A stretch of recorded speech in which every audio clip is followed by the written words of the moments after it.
ये है मेरा गांव मलपे, कर्नाटक के अरेबियन समुंदर के बीचों बीच बसा हुआ। ये समंदर ही यहाँ के मछुआरों के रोजगार का जरिया है, पर इससे कभी कभी इन मछुआरों की जरूरतें पूरी नहीं हो पाती।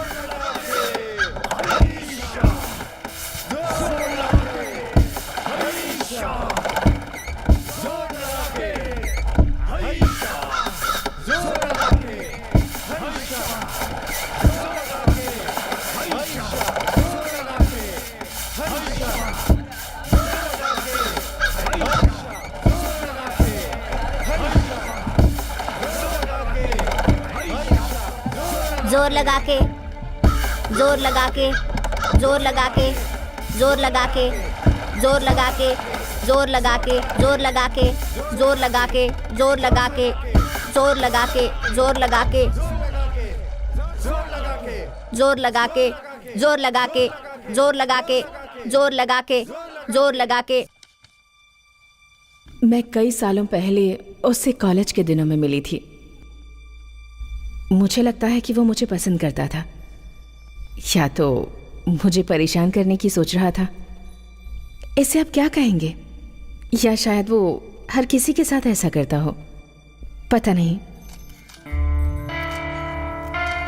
मैं जब भी काम आती थी उससे मिलती थी। उस हादसे वाले दिन भी मैं उससे मिली थी। तो ये उसके बारे में है, ये आर्टिकल जो तुम लिख रही हो? रेजिना? नहीं नहीं, ये उसके बारे में नहीं है। Then why a series? I mean, is it worth it? एक ही आर्टिकल में सब कुछ खत्म कर सकती थी आप। नहीं, इस एक घटना से मेरी पूरी कहानी जुड़ी हुई है। एक आर्टिकल पब्लिश करके हम उन्हें इंसाफ नहीं दिला सकते।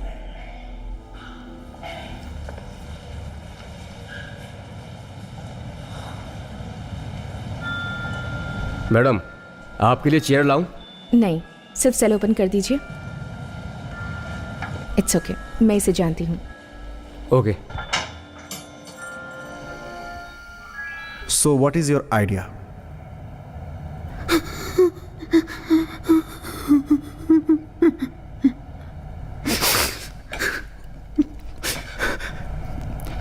सॉरी। इट्स ओके, मैं समझ सकती हूँ। अब मुझे आराम से बताइए। सच में किसी को भी नहीं पता कि असल में हुआ क्या था। हर एक इंसान एक नई कहानी बताता है। दूसरे क्या सोचते हैं ये बात कोई महत्व नहीं रखती। अहम बात यह है कि आपको क्या सही लगता है।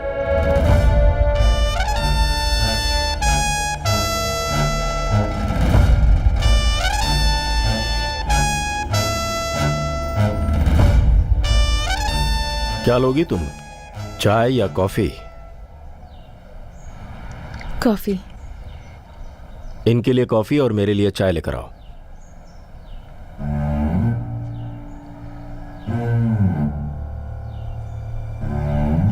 नजरिया क्या सही है क्या गलत, हर एक का नजरिया बदलता है जब वो अपनी नजर से देखते हैं। तो फिर मैं इस कहानी का अंत कैसे बताऊं? दरअसल ये गलत होगा अगर मैं इस कहानी की शुरुआत अंत से करूं। मुझे लगता है अगर हम इस कहानी को अपने नजरिए और दृष्टिकोण से पेश कर भी देते हैं तो हर एक इंसान इसे अपने हिसाब से ही जज करेगा। Fair enough. तो फिर तुम कितने आर्टिकल्स लिखना चाहती हो? आई डोंट नो, शायद 5 या 6। It all depends. ओके, तो ट्यूसडे के एडिशन के लिए 6 आर्टिकल्स तैयार रखना। And I think we can freeze on that. Sure sir, thank you so much. तो ये तुम्हारा पहला आर्टिकल है। टाइटल क्या देना चाहोगी? मैं आपको वो बताता हूँ जो मुझे पता है। मैंने जो देखा वो मैं बताता हूँ। मैं जो जानता हूँ जरूर बताऊंगा। मुंह बंद करो, मैं कुछ नहीं बताने वाला। चुपचाप बैठो, बड़े आए बोलने वाले।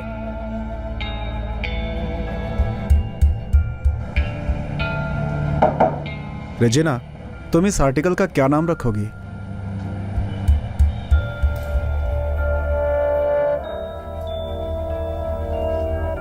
I'll call it As Seen by the Rest.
Richie बचपन से ही बहुत शैतान था। उसने 12 साल की उम्र में एक लड़के को चाकू मार दिया था क्योंकि उस लड़के ने उसके दोस्त रघु को मारा था।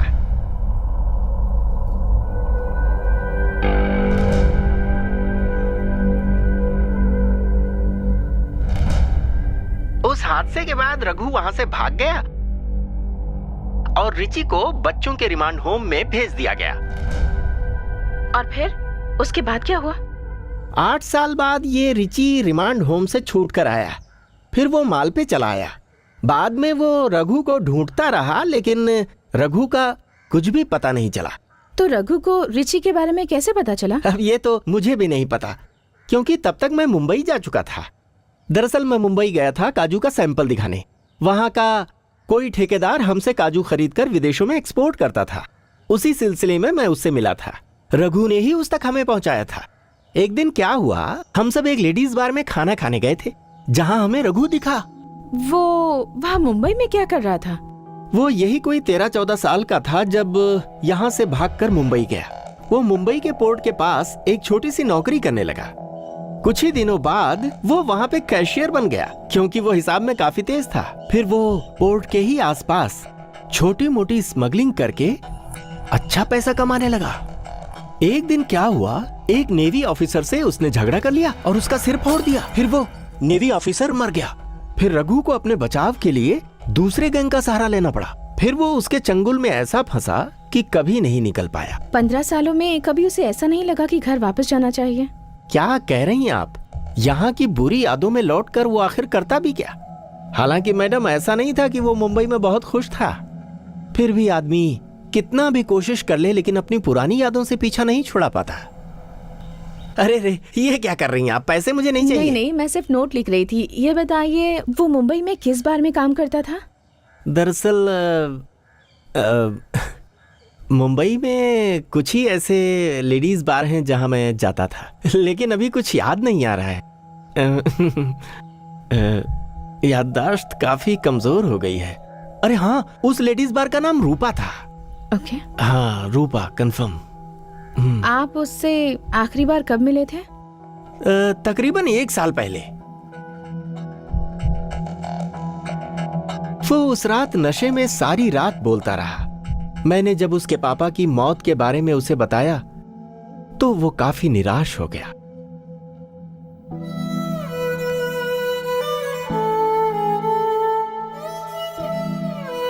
बाद में उसने मुझे अगले दिन मुंबई के हार्बर पर बुलाया।